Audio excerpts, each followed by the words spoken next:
The day of my father's funeral dawned cold and gray, fitting weather for what would become the most pivotal moment of my life. I stood in front of the mirror adjusting my simple black dress, the best I could afford on a research assistant's salary, while my stepsister Vanessa's words from last night's wake echoed in my head.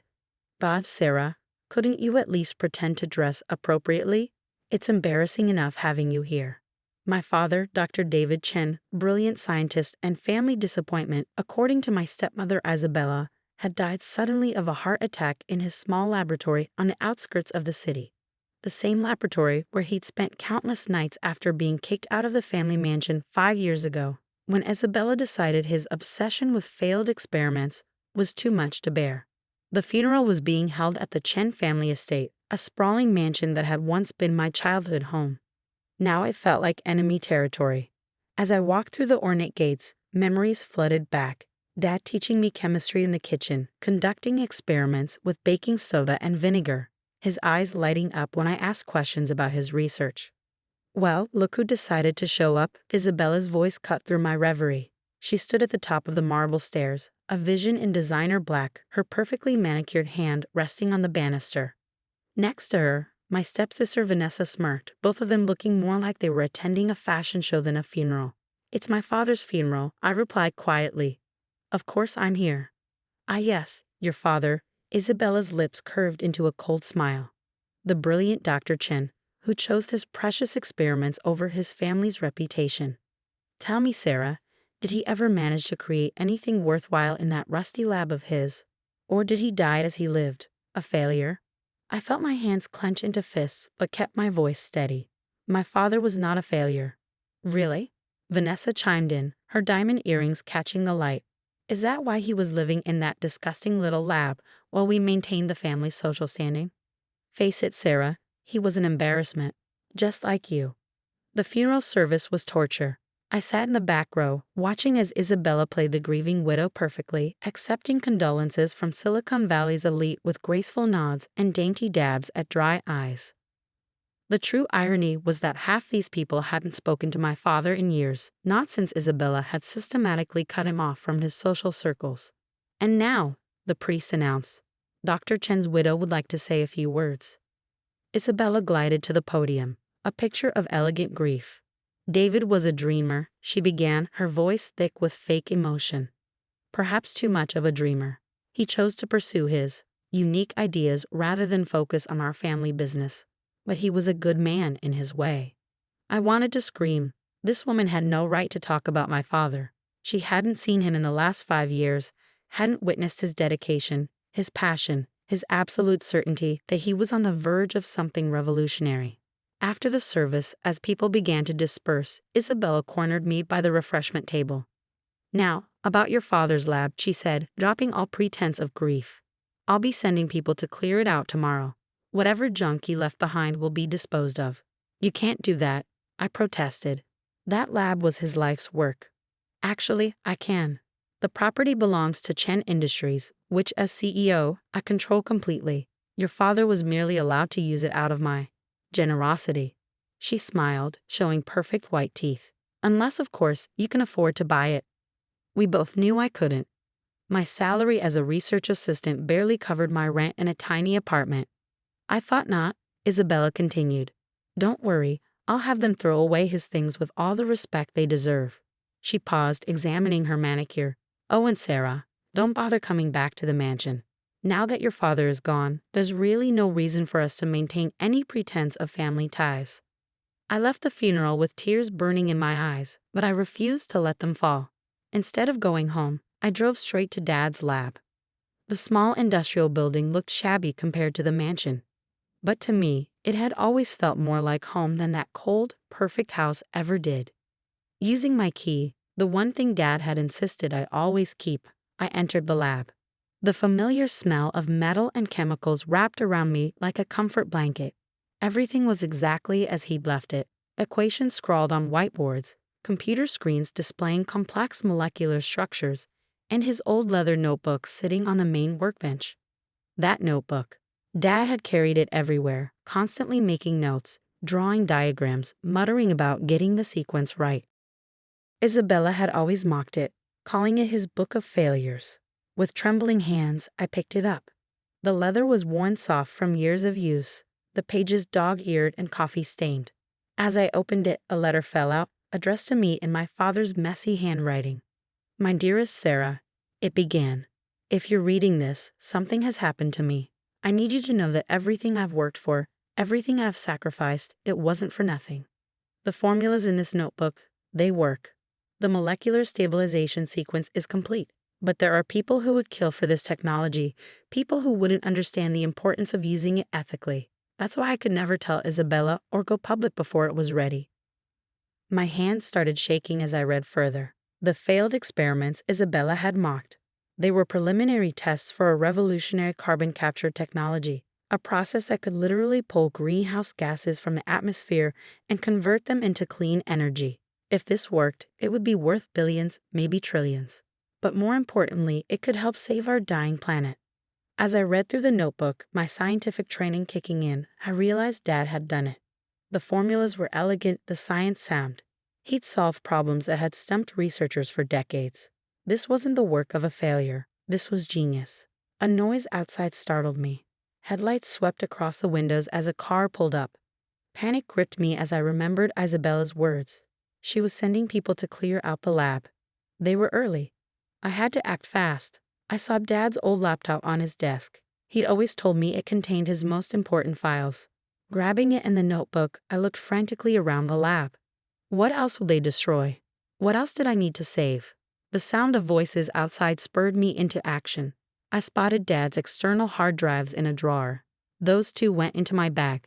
Then I noticed a small safe under his desk, one I'd never seen before. The combination. What would Dad have used? More voices, closer now. Keys jingling. With trembling fingers, I tried my birthday. Nothing. The handle of the front door started to turn. Mom's birthday? No. The door opened. In desperation, I tried the date Dad had first shown me, the periodic table, our special day, he called it. The safe clicked open. "Hello?" a man's voice called from the front room. "Dr. Chen." Inside the safe was a single USB drive, labeled FALSAFE in Dad's handwriting, and a small stack of papers that looked like patent applications. I grabbed everything, shoved it in my bag, and looked around frantically for an escape route. The back door. Dad always kept it unlocked for emergency exits during dangerous experiments. I slipped out just as flashlights beamed through the main lab space. In the darkness, I ran to my car, parked around the corner. As I drove away, I saw men in dark suits entering the lab, carrying boxes and equipment. Isabella wasn't just clearing out the lab, she was searching it. She knew. That night, instead of going to my apartment, I checked into a small motel under a fake name. I couldn't risk Isabella's people finding me, not until I understood exactly what I had. Setting up Dad's laptop, I began to dig through his files. What I found kept me awake until dawn. Would you like me to continue with part 2, where we see what Sarah discovers and how she begins to fight back against her stepmother's empire? The next morning, my hands still shaking from what I'd discovered, I made 3 crucial phone calls. The first was to Dr. Marcus John, my father's old colleague from MIT who'd mysteriously retired the same year Isabella forced Dad out of the mansion. The second was to Maya Patel, my best friend from graduate school who now ran a prestigious environmental law firm.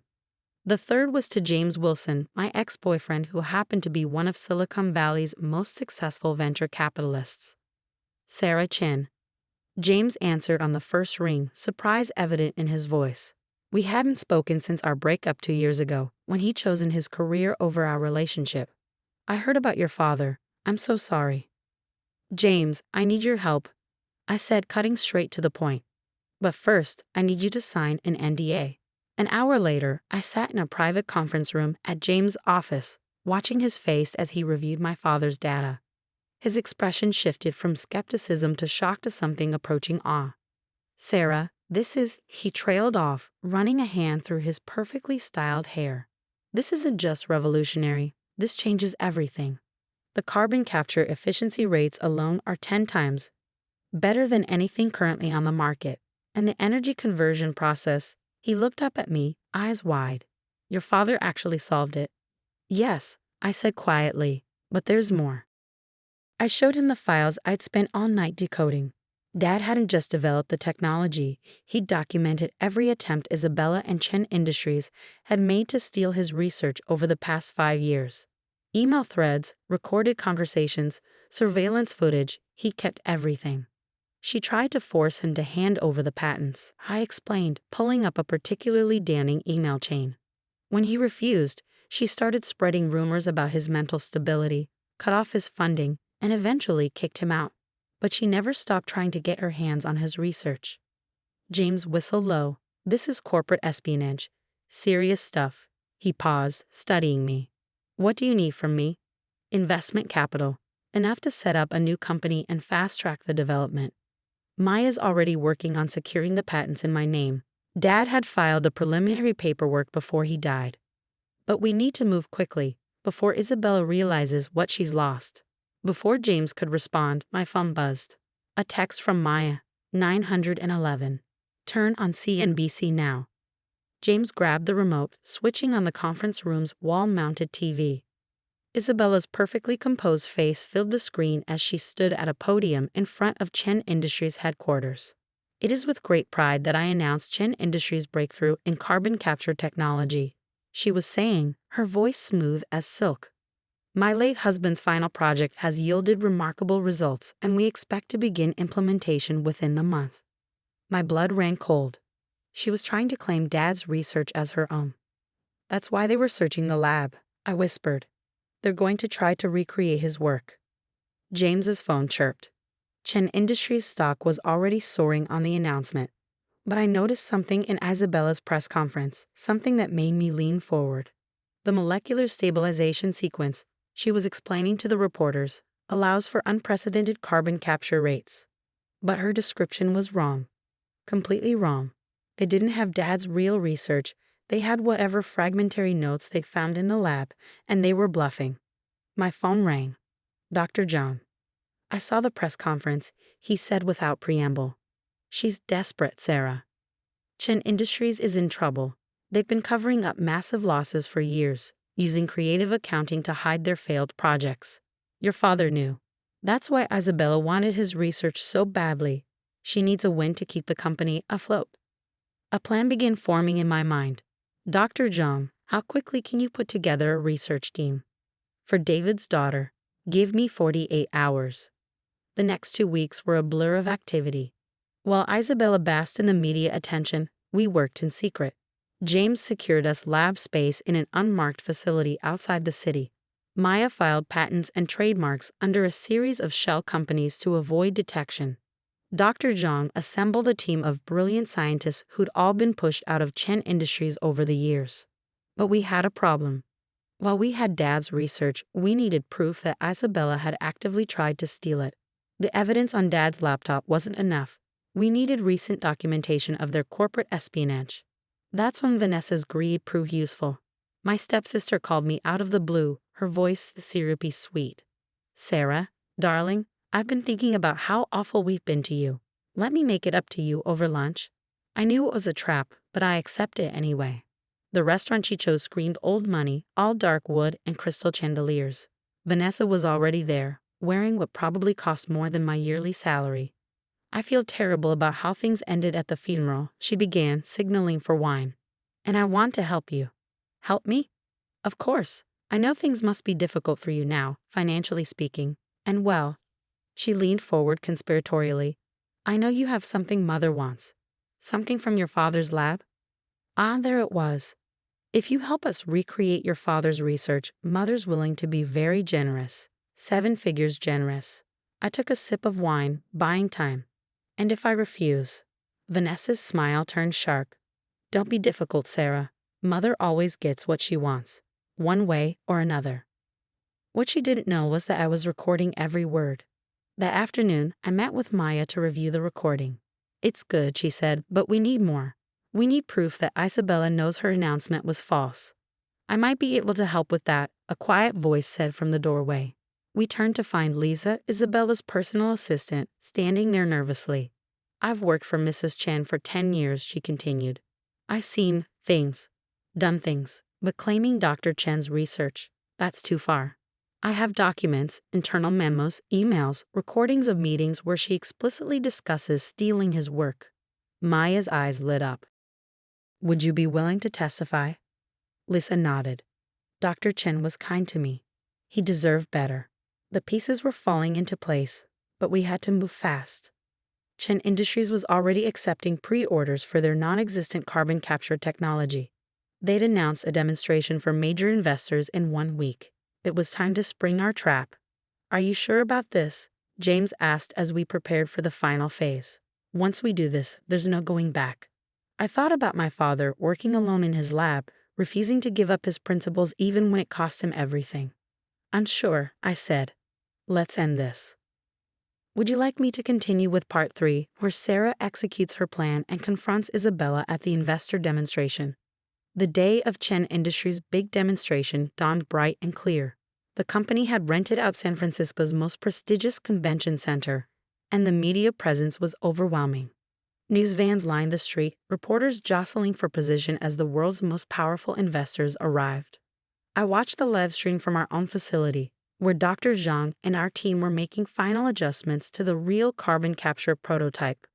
We'd worked around the clock for 2 weeks, fueled by coffee and determination to bring my father's vision to life. Everything's ready, James said, adjusting his tie.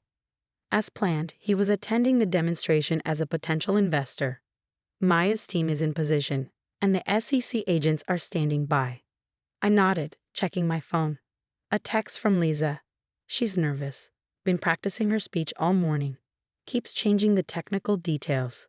Of course she was nervous. Isabella was about to attempt explaining technology she didn't actually have. Mrs. Chen, a reporter's voice came through the live stream. Your company's stock has risen 300% since announcing this breakthrough. What do you say to skeptics who claim the technology isn't possible? Isabella's laugh tinkled like breaking glass. I say wait until the demonstration. My late husband's genius will speak for itself. I felt my blood boil at her casual appropriation of Dad's work, but I forced myself to stay calm. Everything depended on timing. At exactly 2 p.m., Isabella took the stage. The convention center was packed with investors, media, and tech industry elite. Vanessa sat in the front row, looking smug. Ladies and gentlemen, Isabella began. Today marks a historic moment in the fight against climate change. Chen Industries' revolutionary carbon capture technology will transform our world. She launched into her presentation, and I had to admire her acting skills. She spoke confidently about molecular bonds and energy conversion rates, delivering the carefully memorized script flawlessly. But I could see the panic in her eyes when questions started coming from the audience.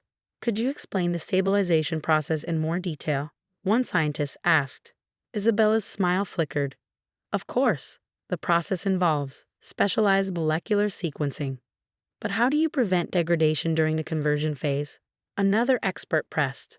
Our proprietary technology, Isabella started, but she was floundering. That's when James stood up.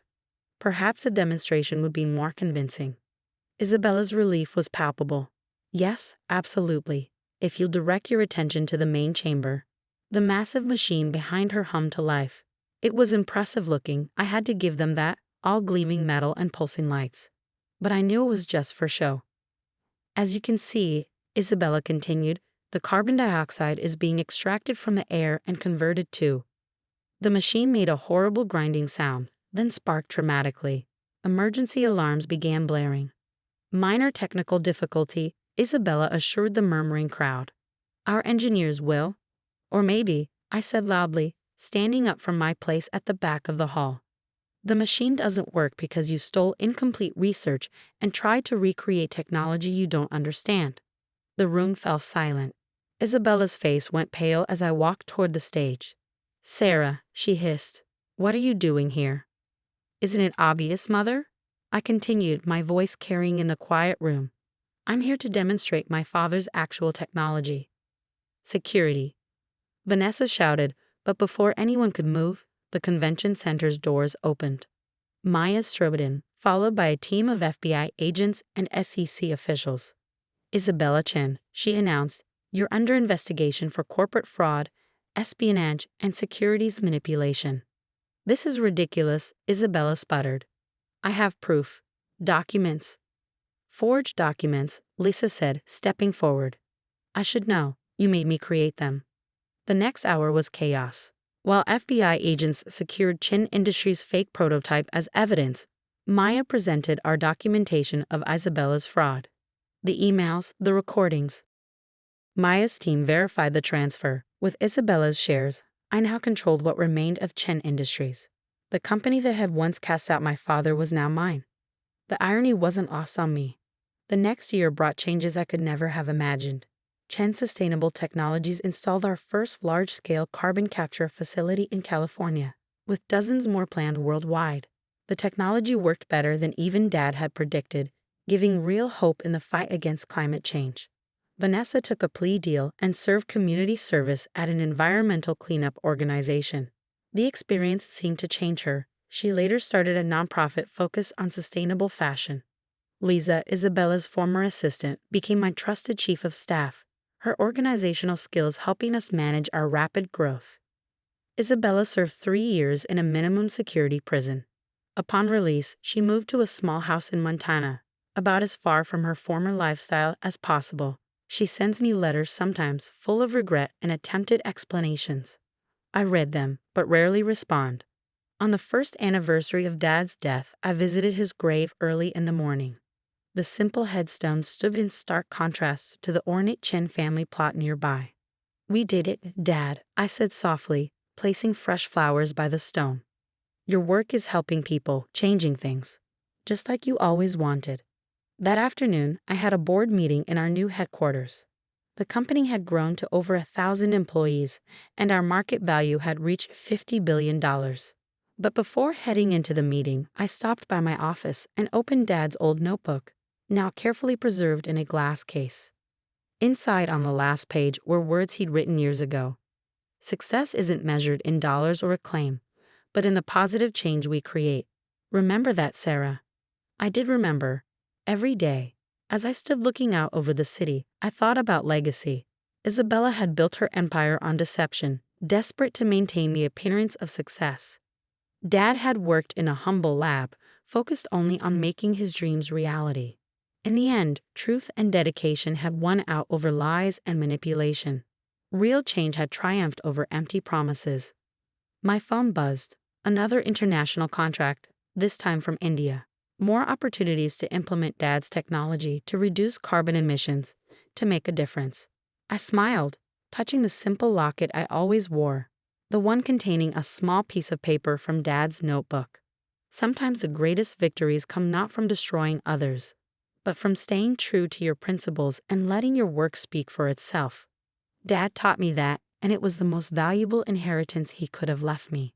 The world was changing, and thanks to him, I was helping change it for the better.